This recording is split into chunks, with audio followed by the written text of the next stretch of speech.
¿Cuáles son las causas del desabastecimiento en el país? ¿Cuál es el problema del desabastecimiento? ¿Quién lo generó? ¿Es la guerra económica quien lo generó?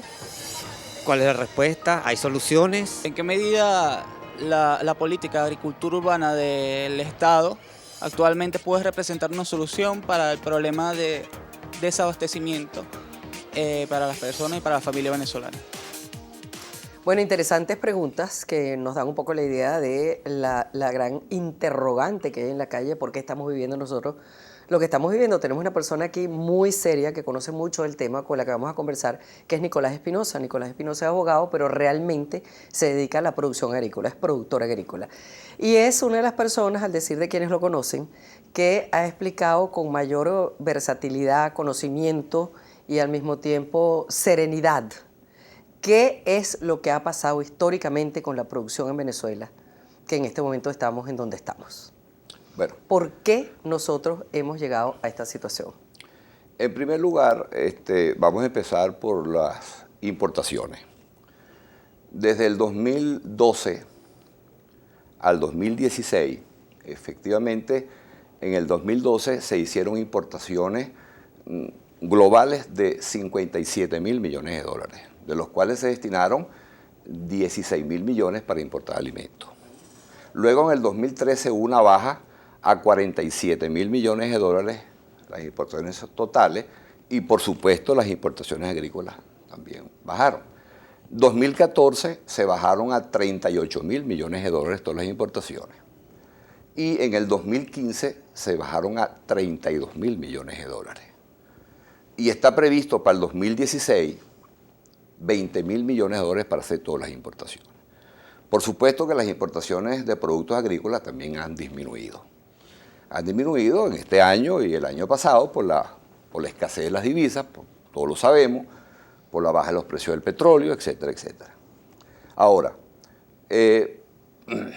ya el hecho de tener que importar tanto implica que hay una falla, que hay una deficiencia. hay una deficiencia. ¿Dónde arrancó esto? La deficiencia arranca a raíz de la promulgación de la Ley de Tierras en noviembre del 2001.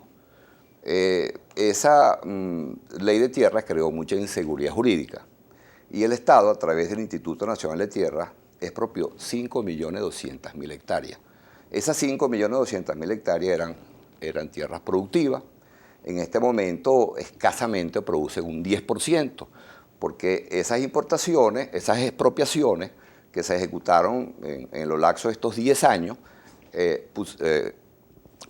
pusieron ahí a producir a cooperativas y a consejos comunales, pero sin darle las estructuras, la infraestructura, los tractores, todo el equipo agrícola. Sin tener la pericia para hacer las cosas. La pericia. Y esa producción en ese sector se reduce a un 10%.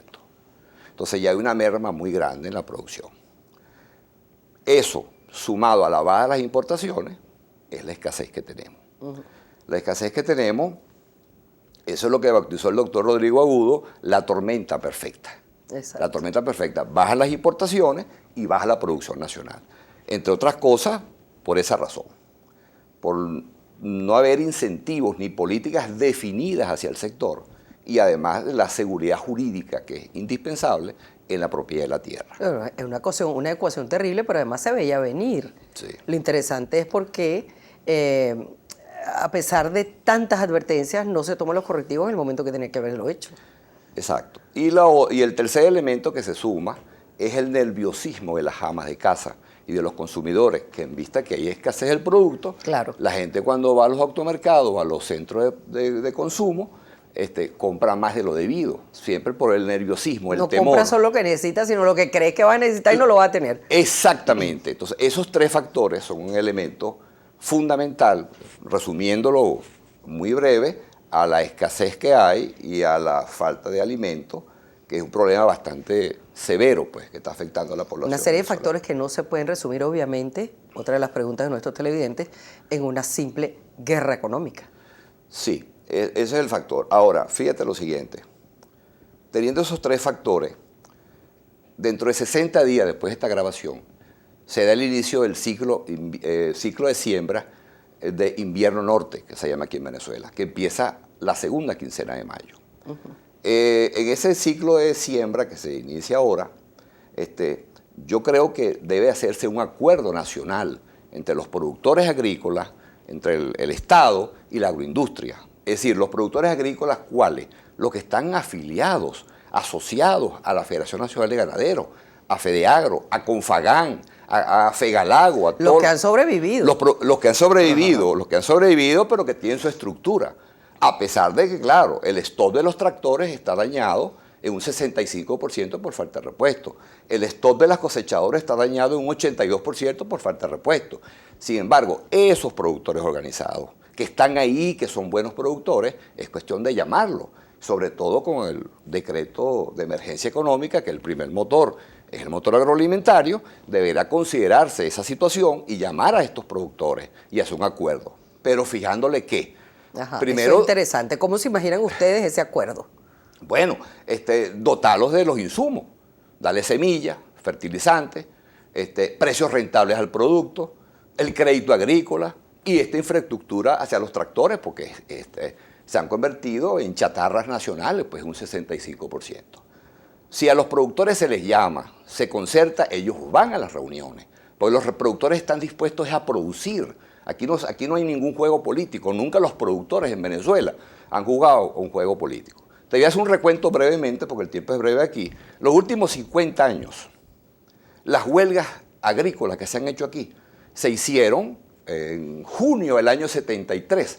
Se hizo el gran paro lechero nacional, el último año de gobierno del presidente Caldera. Y ese paro lechero fue porque los productores pedían rentabilidad en el precio. Se hizo un paro en todo el país, que de aquel entonces, fundamentalmente en el estado Zulia, que es el que produce el 80% de la leche del país, se radicó la huelga lechera, que fue coordinada en aquel momento por José Ignacio Moreno, que era presidente de la Federación Nacional de Ganaderos, Sí. y por dos grandes empresarios zulianos del campo, que era Carmelo Contreras Barbosa, que Sí. después fue ministro, y Omar Baral. Yo me acuerdo que en esa oportunidad, el gobierno del presidente Caldera, el propio presidente tomó las cartas en el asunto y se resolvió el problema. Sin embargo, de aquella época, que estábamos inmersos en un proceso electoral, en el año 73, la Juventud Revolucionaria de Copey sacó unos afiches por todo el país diciendo: pueblo, estos son tus hambriadores. Era la foto de Nacho Moreno, Carmelo Contreras y Omar Baral. O sea, eso no era por razones de hambriar, eran pidiendo rentabilidad en los precios. El presidente Caldera, en su oportunidad, se tomó la materia en las manos y resolvió el problema. Pues. La segunda huelga lechera que se hizo fue en septiembre del 81 en el gobierno del presidente Luis Herrera, focalizada solamente en el Zulia. Esa huelga también fue por rentabilidad y el presidente Herrera tomó cartas en el asunto, inclusive destituyó al ministro de Agricultura de entonces y...